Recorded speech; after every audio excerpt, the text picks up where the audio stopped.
This video is going to go over our next rule of exponents, rule number 5, which is the quotient rule. So you will need your note sheet and a pencil and follow along with me. So the quotient rule for exponents says that if you have positive integers, m and n, and if a is a real number, then if you have two powers that are being divided by each other, so a to the m over a to the n, then what you do is you keep the common base and you subtract the exponents, so m minus n. Notice over here it says a does not equal 0. Again, this is just a friendly reminder that we don't have the 0 in the denominator, otherwise it would be undefined. So before we get to the examples on your paper, just kind of look up here a couple kind of quick examples. And also I want to go over the difference between this quotient rule and what we talked about last class, where you raise a quotient to a power.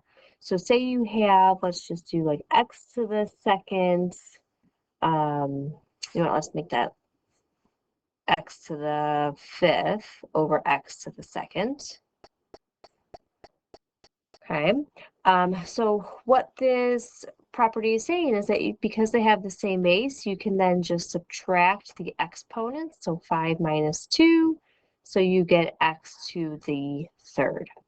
And the reason why this works is if you think about expanding out x to the 5th, it would be x times x times x times x times x, and then if you expand out x squared, it'd be x times x. And when you divide something by itself, it cancels out, right? It's x divided by x is just 1. So you can cancel 1x, you can cancel 2 x's. So if you look and see what do you have left over, you've got an x times x times x in the numerator, which is x to the 3rd. Okay, now the difference here between that and then if you have say you have a quotient, let's do x to the 5th, but let's see, I don't want to do another x yet. If we have like y squared all raised to the 3rd power.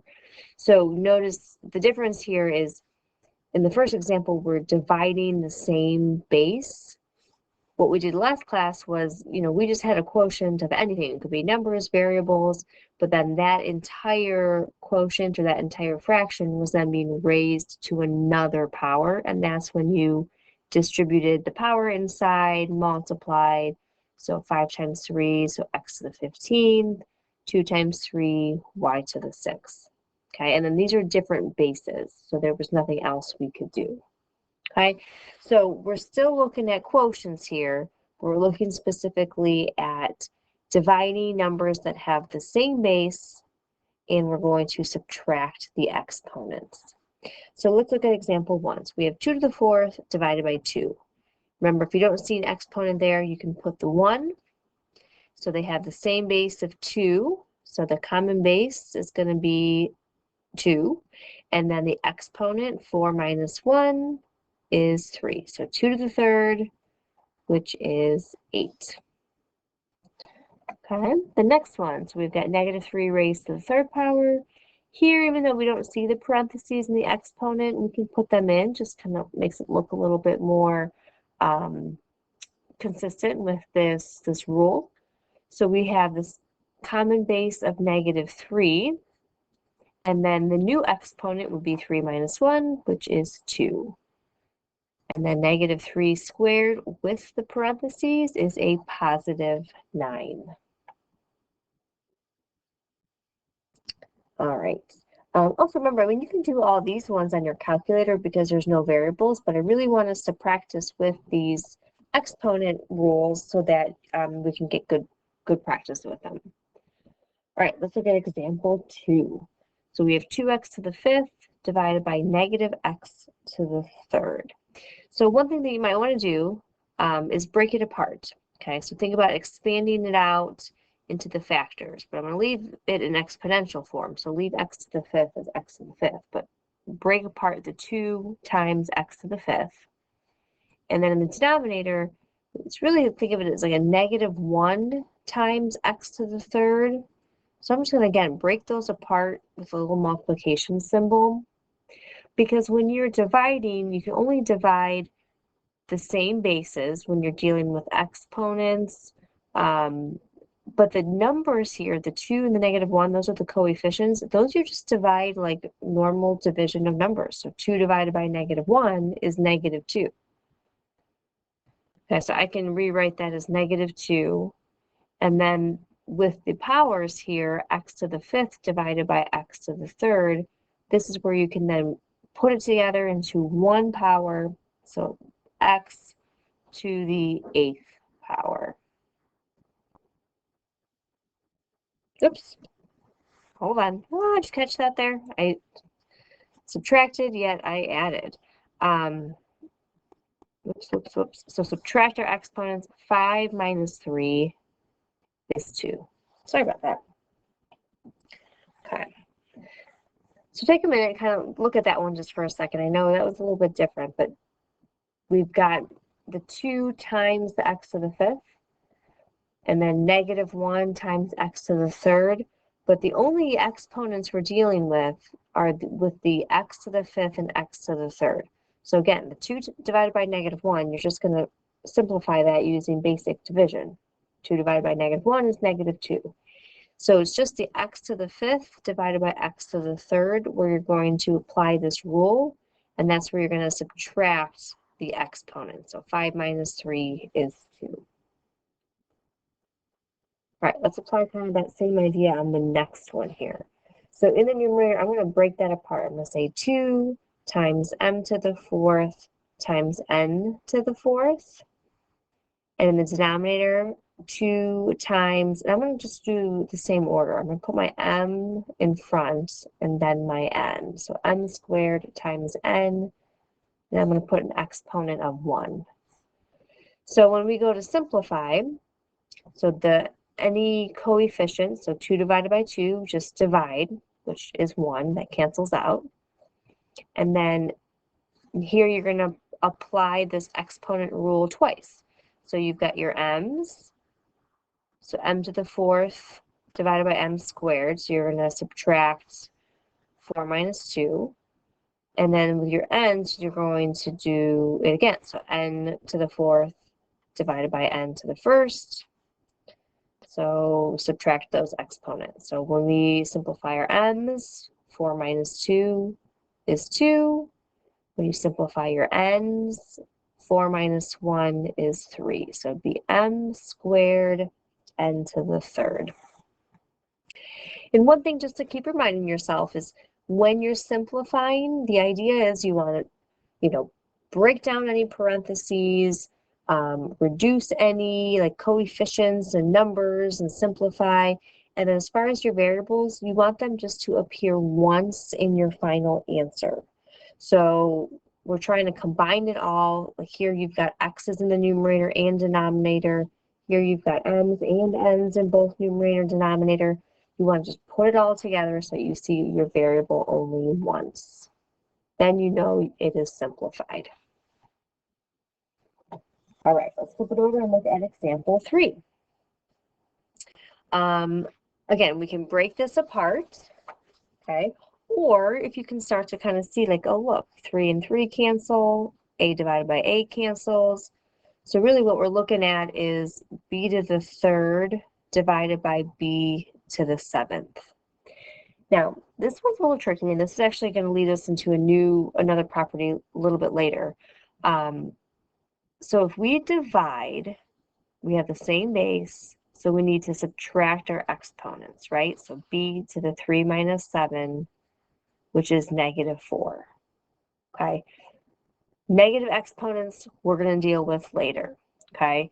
But let's just kind of, before we do that, let's think about what this means. Okay, so before we do negative exponents another day, let's just think about what this means. So let's break this down. So b to the 3rd is b times b times b. B to the 7th is b times b times b times b. Make sure I get 7 there. 1, 2, 3, 4, 5, 6, 7. Okay. And think about then canceling. So b divided by b, that's gone. B divided by b, that's gone. B divided by b, that's gone. So all we're left with is just a 1 in the numerator, because it's there's always a kind of, think of it as a coefficient of 1 in front. And then in the denominator, b times b times b times b is b to the 4th. Okay.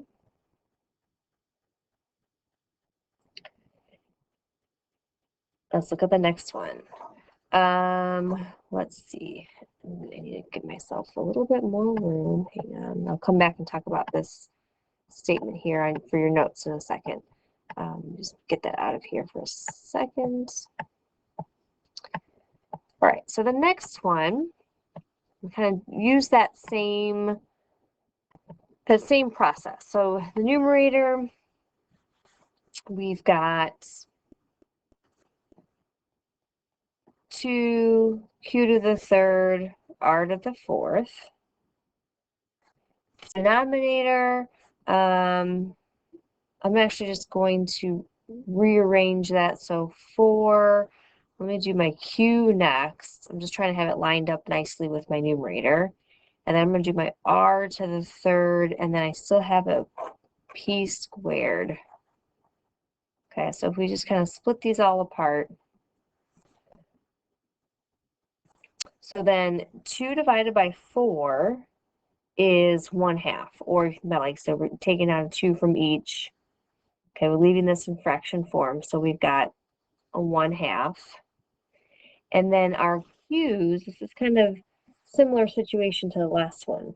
We've got q to the 3rd divided by q to the 4th. So let me just see if I have room to kind of break this down. So again, we've got q times q times q, and on the bottom we've got 4q, so q times q times q times q. And if you think about it, we can cancel 1 pair, 2 pair, 3 pairs, so you end up with just a q in the denominator. So let me actually clean this up a bit. So if you do 3 minus 4, you get the q to the negative first, which again, we'll talk about negatives a little bit later. But by seeing it in expanded form and breaking it down, you can see that the q that's left over is in the denominator. And then with your r's, we're back to kind of normal here. So we've got r to the 4th divided by r to the 3rd. So that is just r to the 1st. And then notice we've got this extra p squared in the denominator. So there's our answer. And I can clear it up even more. I don't really need that 1 in the numerator. So I can say my final answer is r divided by 2qp squared. Okay. Now just kind of one thing to note is, so notice if there's a bigger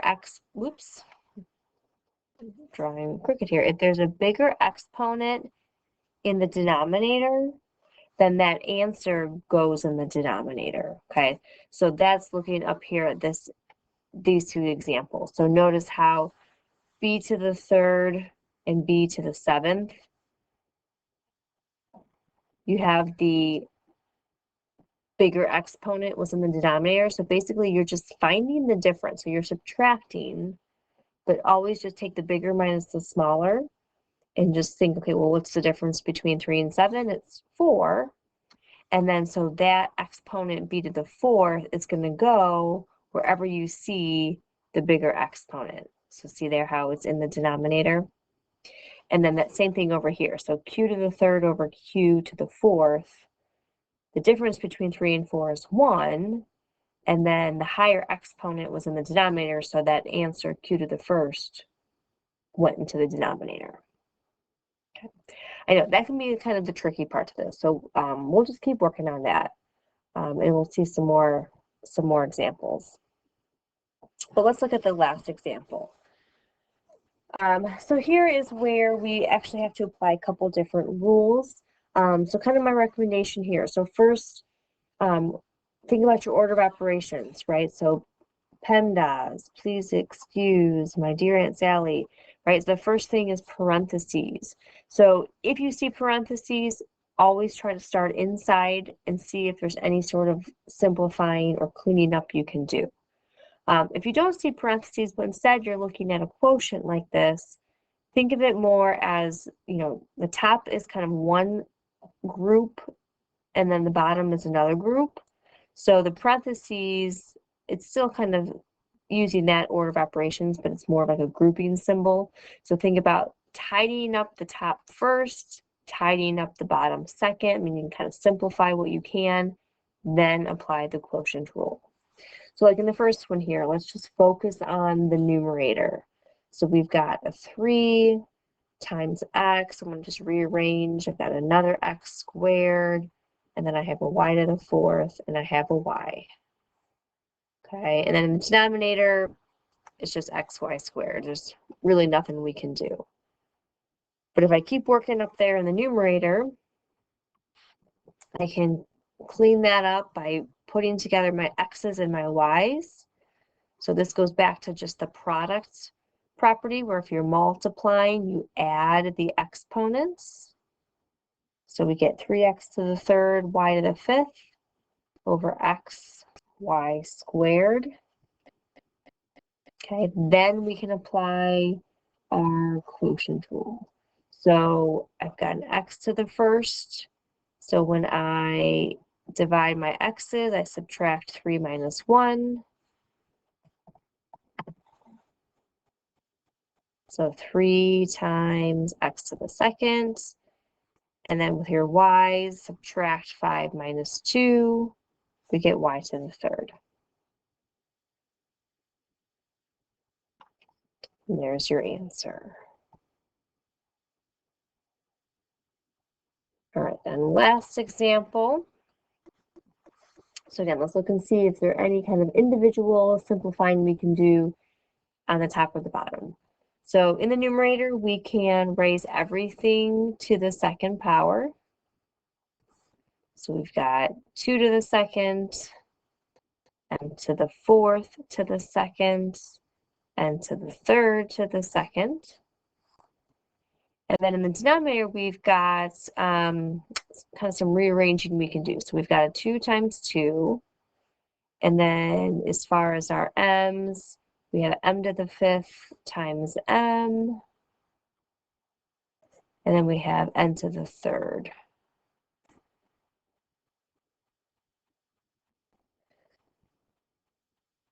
Okay, so if I focus on my numerator, raising all those powers, so we've got 4, and then raise a power to a power we multiply, so m to the 8th, n to the 6th. And then in the denominator, another 2 times 2, we got 4, and then m to the 6th, n to the 3rd. Okay, because here we've got our m's multiplied, so we add those exponents.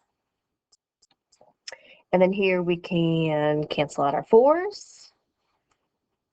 And then for our m, we subtract 8 minus 6 and get 2.